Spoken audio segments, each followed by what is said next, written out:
주안의 만나 3월 4일 화요일 묵상을 함께 나오도록 하겠습니다. 오늘 말씀은 누가복음 8장 40절에서 56절까지의 말씀으로요. 부정과 죽음의 세력을 이기시는 예수님이라고 한 제목으로 함께 묵상을 나누도록 하겠습니다.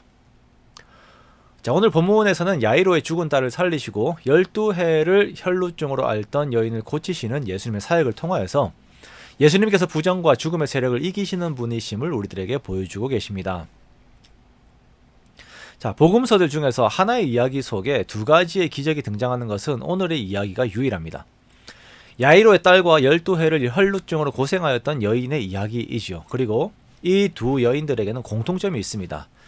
12라고 하는 숫자가 그들에게 부여되는 것입니다. 자, 회당장인 야이로가 예수님에게 와서 자신의 딸을 고쳐달라고 하는 말을 합니다.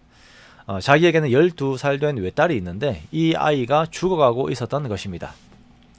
12살이라고 하는 나이는 예수님이 어릴 때 잃어버려서 성전에서 되찾은 그 나이이기도 합니다. 우리가 예전에 그 본문을 보면서 이 나이가 아이 때의 마지막 해라고 하는 것을 우리가 보았죠. 유대인들은 13세가 되면 성년이 되기 때문입니다. 그러나 이 여자아이는 성년이 되기 전에, 즉 인생에서의 꽃을 피우기 전에 죽음에 이르게 됩니다. 자, 이 아이를 고치시기 위하여서 예수님께서 야이로의 집으로 가고 계실 때에 또 한 여인이 예수님을 필요로 합니다. 이 여인은 12해 동안 혈루증으로 고생하고 있는 여인입니다. 자, 12해죠. 그러니까 이 아이가 살고 있던 모든 전생의 그 시간 동안에 이 여인은 또 고생을 하고 있었던 것입니다. 혈루증이라고 하는 것은 여인들이 하혈을 하는 것을 말하는 것입니다. 혈루증이 있으면 율법에 의해서 부정한 사람으로 치부됩니다. 이 여인의 침상과 의자와 같은 것들이 모두 부정하게 되어요. 이 여인에게 닿아서도 안 됩니다. 한 사람이 태어나서 사랑을 받고 사는 것은 너무나도 귀한 가치입니다. 이것이 하나님께서 사람에게 주신 영광입니다. 그런데 이 두 여인들은 그 영광을 빼앗겼습니다. 둘 다 병으로 인하여서 부정하게 되고 죽어가고 있었던 것이죠. 결국 야이로에 따른 죽음에 이르게 됩니다. 그러나 이 둘은 예수님으로 인하여서 부정함이 치유되고 다시 회복되어 주신 영광을 되찾게 되는 은혜를 누리게 됩니다.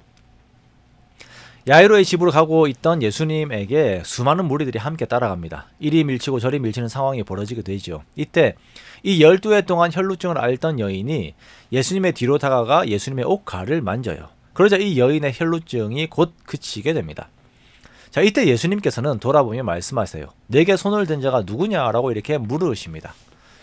자, 예수님께서 이렇게 물으신 이유가 무엇일까요?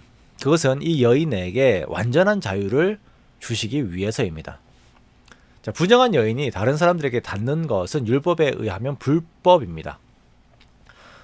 게다가 이렇게 의도적으로 예수님의 옷자락을 만졌다면 그거 더 이제 심각한 이야기가 되는 것이죠. 레위기 15장에 의하면 이제 이 여인이 예수님의 옷자락을 만졌어요. 그러면 이 옷을 빨아야 합니다.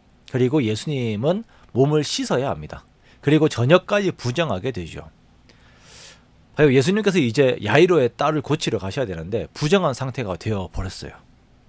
이대로 간다라고 하는 것은 예수님이 이 여인의 유출병으로 인하여서 부정하게 된 상태에서 야이로의 딸에게 간다라고 하는 의미가 됩니다. 자, 이 여인이 자신이 나음을 입긴 하였지만 그 마음에는 죄책감과 두려움이 남게 되는 거예요.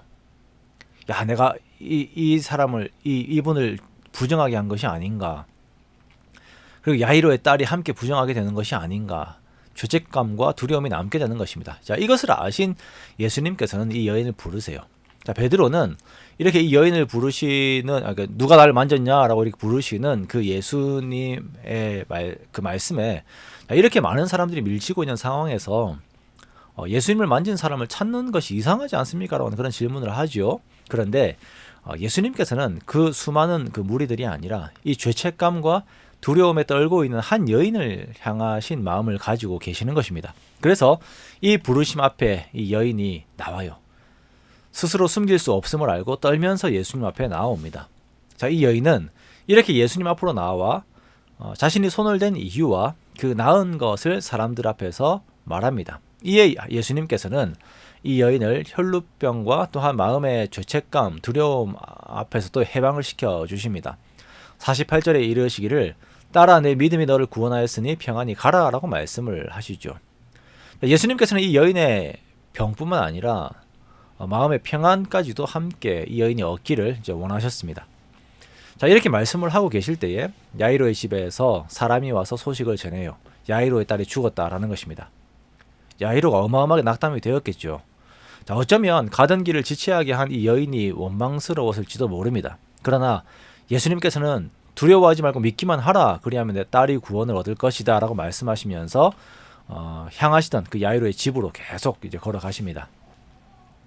야이로의 집으로 가신 예수님께서는 울고 있는 사람들에게 말합니다. 울지 말라. 죽은 것이 아니라 잔다 라고 이렇게 말씀을 하시죠. 그런데 이 말을 들은 사람들은 예수님의 말씀을 비웃습니다. 자, 비웃는다 라고 하는 것은 이 말씀을 거부한다 라고 하는 것이 됩니다. 혈루증에 걸린 여인과 야이로에게 예수님께서 요구하시고 확인하신 것은 믿음이었어요. 예수님의 말씀을 믿는 믿음이었습니다. 자, 이 울던 사람들은 예수님의 말씀을 믿음으로 받아들이는 것이 아니라 비웃음으로 반응하였죠. 자, 예수님께서는 베드로와 요한 그리고 야고보와 아이의 부모만 데리고 아이가 있는 방으로 들어가십니다. 그리고 아이의 손을 잡으시고 아이야 일어나라 라고 말씀을 하세요. 자, 그러자 이 아이의 영이 돌아와서 아이가 일어나게 됩니다. 자, 이 아이의 죽음의 상태 역시 부정합니다. 시체를 만진 자는 일주일 동안 부정하게 되어요. 이 부정함에서 정결의식을 하지 않게 되면 이스라엘에서 이 사람은 끊어지게 됩니다. 민수기 19장에 의하면 이 사람의 부정함이 그대로 있기 때문에 끊어져야 한다라고 말씀을 하세요. 그러나 이 부정함이, 이 죽음의 부정함이 예수님을 부정하게 할 수는 없습니다. 오히려 부정함이 힘을 잃고 정결하게 됩니다. 12해를 살다가 죽음에 이른 여자아이와 12해를 혈루증으로 고생하던 여인이 예수님으로 인하여서 죽음과 부정의 권세를 극복하고 그 영광을 되찾았습니다. 이것이 우리들을 향한 예수님의 마음이죠. 우리가 이러한 예수님의 마음을 알아 주님 앞으로 나아가되 부정과 죽음의 세력을 이기시는 예수님의 능력을 믿는 믿음과 함께 주님 앞으로 나아가기를 원합니다. 그리하여서 우리를 향하신 예수님의 마음을 따라 모든 부정과 죽음의 권세에서 자유케 되며 하나님께서 우리들에게 주신 영광을 기뻐하고 그 모든 영광을 하나님께 돌려드리는 우리가 되기를 원합니다. 그러한 복된 삶의 은혜를 누리는 저와 여러분의 복된 오늘 하루 되시기를 주님의 이름으로 축원합니다.